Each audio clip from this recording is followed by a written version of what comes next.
بادشاہ نے نا ارادہ کیا کہ میں نے اپنے بچے کو سپہ سالاری بھی سکھائی ہے، گھوڑ سواری بھی سکھائی ہے، نیزہ بازی بھی سکھائی ہے، میں چاہتا ہوں دین بھی سیکھ جائے۔ ایک بڑے زبردست عالم تھے، ان کے ذمے لگایا کہ آپ میرے بچے کو دین کا علم پڑھائیں۔ انہوں نے مکمل جد و جہد کے ساتھ 7-8 سال میں نا پورا عالم بنا دیا شہزادے کو۔ میری باتوں کی سمجھ آ رہی ہے آپ کو؟ کس کو؟ شہزادے کو۔ کس کو عالم بنایا جی؟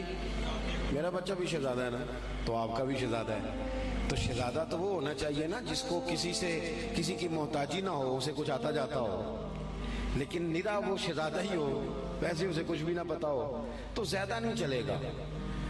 وہ بادشاہ نے کہا کہ میرے شہزادے کو عالم ہونا چاہیے، عالم کے ذمے لگایا۔ انہوں نے 5-6-7 سال میں نا خوب جد و جہد کر کے مکمل عالم بنا دیا۔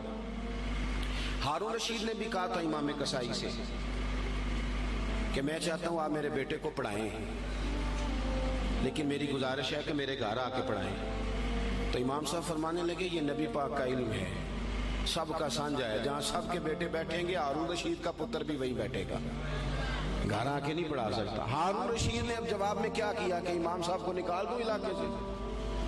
وہ کہنے لگا حضور میں بھی آزما ہی رہا تھا، میرا بھی دل تھا کہ میں سادے مولوی سے بچہ نہ پڑھواؤں، کسی غیرت مند سے پڑھواؤں۔ اب یہ گھر آیا کرے گا آپ کے، جہاں سارے بچے بیٹھیں گے چٹائی پہ وہیں بیٹھ کے پڑھے گا۔ ہارون رشید ایک دن گزر رہے تھے تو امام کسائی وضو کر رہے تھے اور شہزادہ ہارون رشید کا وضو کرا رہا تھا۔ اس نے لوٹا پکڑا ہوا ہے، امام صاحب کے پیروں پہ پانی ڈال رہا ہے اور امام صاحب وضو کر رہے ہیں۔ ہارون رشید گھوڑے پہ گزر رہے تھے، دور سے دیکھا تو گھوڑا بھگا دیا۔ کچھ شاگرد کہنے لگے حضور ہارون رشید آ رہا ہے، تو آپ فرمانے لگے کیا کروں آ رہا ہے تو آنے دو، پھر کیا ہے، سانو تخت ہزارے دی لوڑ کی ہے، نلکی لگے شہر بمبول دے نال، اسی تے اپنی بال کے سیکنے، سانو کی لگے کسی اور دے نال، آتا ہے تو آنے دو۔ وہ آ گیا، اب وہ بڑے دبدبے کے ساتھ گھوڑے سے نیچے اترا۔ لوگوں کا خیال تھا ناراض ہوگا کہ میرے شہزادے سے کام کرا رہے ہیں، وہ اسی طرز پہ تیزی کے ساتھ قریب آیا اور حیرت انگیز انداز کے غصے میں۔ اب شاگرد اور عقیدت مند کانپ رہے ہیں کہ استادوں کے بارے میں کوئی بات نہ کر دے، ہم سے برداشت نہیں ہو سکے گا، لیکن اس نے قریب آ کے اپنے بچے کے کمر پہ زور سے مارا۔ کہنے لگا خدا کے بندے یہ تو کیا کر رہا ہے؟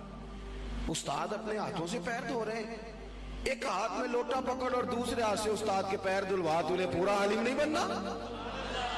یہ کیا تو نے طریقہ اختیار کیا ہوا ہے؟ اس طرح کر کے اس استاد صاحب کی خدمت کر۔ تو وہ اس بادشاہ نے نا اپنے بیٹے کو پڑھانے کے لیے عالم کے ذمے لگایا، انہوں نے پوری محنت کے ساتھ پڑھایا۔ پھر وہ فارغ التحصیل بھی ہو گیا بچہ، ایک ہی بیٹا تھا، تو مکمل فارغ ہو گیا نا۔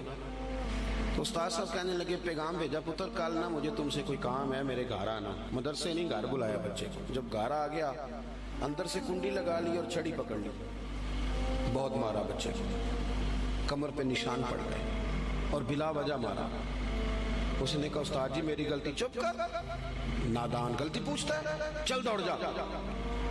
اس نے جا کے اپنی اماں سے شکایت کری کہ استاد جی نے بلا وجہ مارا ہے، میں تو پڑھ چکا ہوں، آپ کو وجہ نہیں تھی مارنے کی، کیوں مارا؟ اماں کہنے لگی تیرے ابا سے بات کرتی ہوں۔ والد صاحب سے کہا تو اس نے کہا چپ کرو، اگر میں اس کا باپ ہوں تو استاد بھی تو باپ ہی ہوتا ہے نا، اور اس عالم کو میں جانتا ہوں وہ نیک آدمی ہے، کوئی حکمت ہوگی اس میں، ایسے تھوڑی مارا ہے۔ وقت گزر گیا، 20 سال 15 سال بیت گئے، بادشاہ کا انتقال ہوا، وہ شہزادہ تخت پہ بیٹھا۔ اس نے پہلا حکم یہ دیا کہ میرے استاد صاحب کو بلاؤ۔ اب وہ بیچارے بوڑھے ہو گئے، چھڑی ہاتھ میں پکڑی، جھکی ہوئی کمر، بڑی مشکل سے وہ آئے اور دربار میں آ کے کھڑے ہوئے۔ تو شہزادے نے پہلا سوال یہ پوچھا استاد جی پہلے تو میں بے اختیار تھا، آج اختیار میرے ہاتھ ہے، وہ بتاؤ نا مارا کیوں تھا؟ غلطی کوئی نہیں، زیادتی کری آپ نے اور اتنا مارا کہ میں ابھی تک اس کی درد محسوس کرتا ہوں۔ تو استاد صاحب نے یوں چہرہ اٹھایا، آنکھیں کھولی، کہنے لگے پتر شکر ہے اللہ کا میں ابھی تک زندہ ہوں، اسی دن کے لیے مارا تھا جو آج آیا ہے، یہ جو تو نے مجھے کٹہرے میں بلا لیا ہے نا، ٹھیک کیا، اسی دن کے لیے مارا تھا۔ کہا کیوں، کس وجہ سے؟ سنیں جی سنیں، اللہ آپ کو جزا دے، اسی دن کے لیے مارا تھا۔ کہا کیوں؟ کہنے لگے پتر کتنے سال بیت گئے مار کھائے، کہا کو 20 سال ہونے کو ہیں، فرمایا تو بھولا تو نہیں نا؟ کہا استاد جی میں نے تو پہلے دن ہی آپ کو بلایا. کہنے لگے پتر بس مجھے پتا تھا ایک دن تو نے حکمران بننا ہے. تو بے اختیار تھا نا، میرا کچھ نہیں کر سکا. آج با اختیار ہوا تو بلا لیا نا.